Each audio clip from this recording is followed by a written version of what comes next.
I hope you are well at your homes. तो आज हमारा जो कक्षा 7 का विषय हिंदी, तो हम अपना जो छठा चैप्टर है, चैप्टर घिसा, जो महादेवी वर्मा जी ने लिखा है, उसके बारे में आज हम पढ़ेंगे। तो महादेवी वर्मा जी के बारे में हम सबसे पहले जो है जानकारी थोड़ी ले लेते हैं कि महादेवी वर्मा कौन थी, कहाँ से थी, उन्होंने अपने जीवन में क्या कुछ किया, ये सभी बातें जो है हम जान लेते हैं। तो महादेवी वर्मा जी एक लेखिका, उन्होंने काव्य मतलब कविताएं भी लिखी, उन्होंने बहुत सारे गद्य जैसे संस्मरण, निबंध, कहानियाँ, ये सारी चीज़ें जो है गद्य में आती हैं, वो भी लिखी। तो महादेवी वर्मा जी का जो जन्म है वो 1907 में यूपी के फर्रुखाबाद में हुआ, और जो उनका जन्म था वो होली वाले दिन जो है हुआ। महादेवी वर्मा जी जो है छायावादी युग की जो कवित्री है, लेखिका है, वो थी। हिंदी को भी 4 भागों में जो है वो विभाजित किया जाता है: आधुनिक युग, छायावादी युग, छायावादोत्तर युग, नवयुग। ये जो सभी युग हैं, जैसे हम एसएसटी में पढ़ते हैं, सोशल साइंस में पढ़ते हैं, एशियन हिस्ट्री, मॉडर्न हिस्ट्री, उसी तरह से जो हिंदी का भी अपना जो है युग रहा है कि उसे भी भिन्न भिन्न युगों में रखा जाता है। तो छायावादी युग में महादेवी वर्मा जी का जो है वो महत्वपूर्ण स्थान है रहा है। उन्होंने अपनी रचनाएं लिखी हैं, काव्य रचनाएं, गद्य रचनाएं, उनके लिए उन्हें जो ज्ञानपीठ पुरस्कार भी है दिया गया है। उसके बाद उनको 1952 में पद्म भूषण जो अवार्ड है उसे भी उनको दिया गया है। ये पुरस्कार भी, पद्म भूषण जो अवार्ड है वो भी उससे भी उन्हें सम्मानित किया गया है। उनकी जो महत्वपूर्ण काव्य रचनाएं थी, काव्य मतलब जो कविताएं थी, उनमें कौन कौन सी है? निहार, नीरजा, रश्मि, दीपशिखा, अग्निरेखा आदि।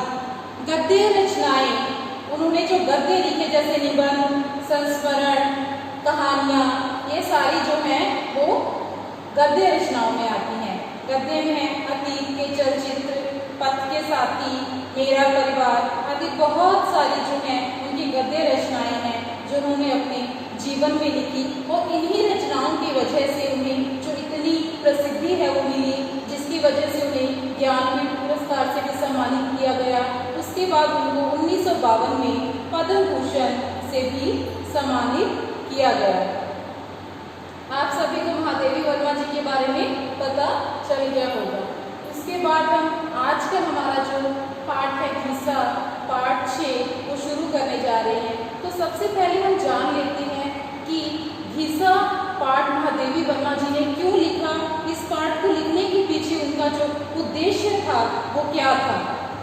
तो महादेवी वर्मा जी का जो सबसे मुख्य उद्देश्य है घिसा लिखने का, वो है कि उन्होंने इसमें गुरु और शिष्य कि अध्यापक और बच्चों का जो आपसी संबंध है, एक दूसरे के प्रति जो सम्मान है, आदर भाव है, जो हमारे आपसी बात करने का तरीका है, अध्यापक का पढ़ाने का तरीका है, बच्चों का उसके आगे रिस्पॉन्स करने का तरीका है, जो हमारे कर्तव्य बनते हैं, उनके बारे में जो है वो उन्होंने बताया है। वो निस्वार्थ होता है कि बिना किसी स्वार्थ के, कि अध्यापक अगर बच्चों को पढ़ा रहा है तो उसके पीछे उसका स्वार्थ सिर्फ और सिर्फ ये होना चाहिए उसका कि उसने बच्चों को जो अच्छे से अच्छा ज्ञान है वो देना है, और हर चीज़ के बारे में अच्छे से बताना है, और उसके लिए हमें निस्वार्थ भाव से जो है वो बच्चों को पढ़ाना चाहिए। ऐसा नहीं कि अगर कोई बच्चा, जैसे मैं पढ़ा रही हूँ तो मेरा अगर कोई रिश्तेदार है मैं उसकी तरफ ज़्यादा ध्यान दूंगी, या क्लास के अंदर कोई सबसे ज़्यादा पढ़ने वाला होशियार बच्चा है तो सिर्फ मैं उसी की तरफ ध्यान दूँ, ऐसा नहीं होना चाहिए। अध्यापक का क्या काम होता है कि अगर कक्षा के अंदर 30 बच्चे हैं तो मैं 30 बच्चों को एक जैसा जो व्यवहार है उनके साथ करूँ, किसी को भी उसके साथ जो है भेदभाव नहीं करना चाहिए।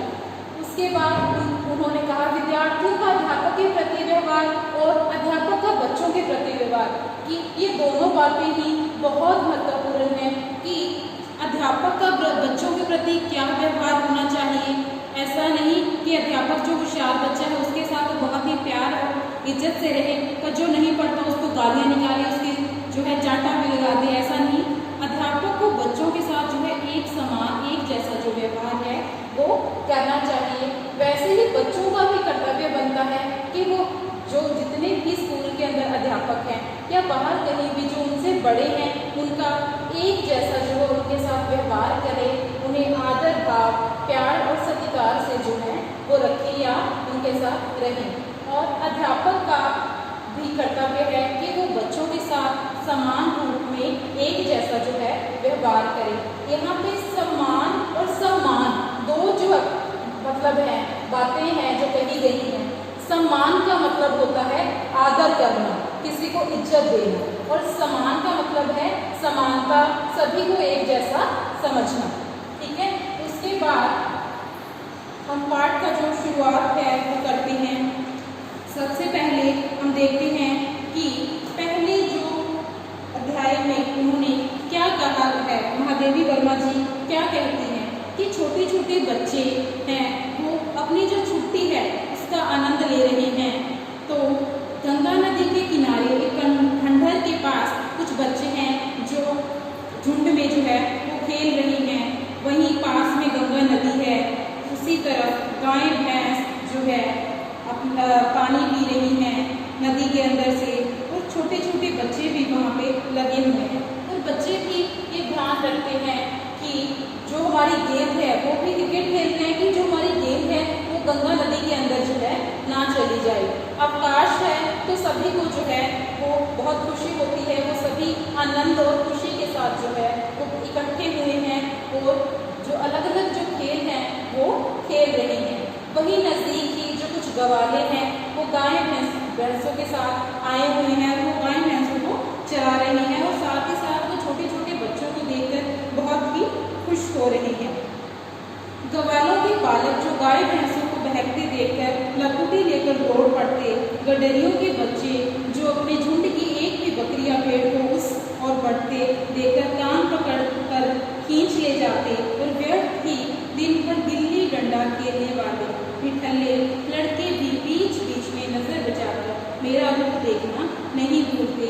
कह नहीं सकती अब कब और कैसे मुझे उन बालकों को कुछ सिखाने का ध्यान आया कि महादेवी वर्मा जी जो लेखिका है इस पाठ की, वो दूर खड़ी जो है वो देख रही हैं कि छोटे छोटे बच्चे क्या कर रहे हैं।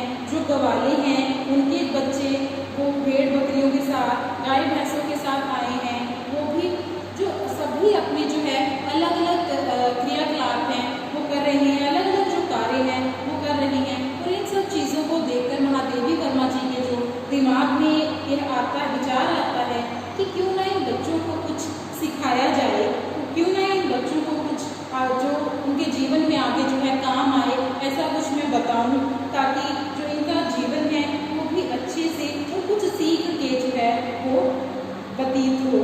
तो आगे उसके बाद का जो पैराग्राफ है उसके अंदर दिया है कि जो महादेवी वर्मा जी पीपल के पेड़ के नीचे जिसकी छाया बहुत ही घनी है उनके पास बैठी हैं, और जो बच्चे हैं वहाँ पे वृक्ष के नीचे जो मैट बिछा के दरी बिछा के जो है वहाँ पे बैठे हैं। और जो अध्यापक कौन है, वहाँ की अध्यापिका कौन है, महादेवी वर्मा जी खुद, और जो बच्चों को जो है वो पढ़ा रही हैं। तो वहाँ पे कुछ बच्चे हैं बहुत ही सुंदर सुंदर कपड़े पहनकर, खुले कुर्ते, ऊंची धोती, और अपने बड़े भाई का पांव तक लंबा कुर्ता पहने खेत में डराते लेके खड़े हुए नकली आदमी का स्मरण दिलाते थे।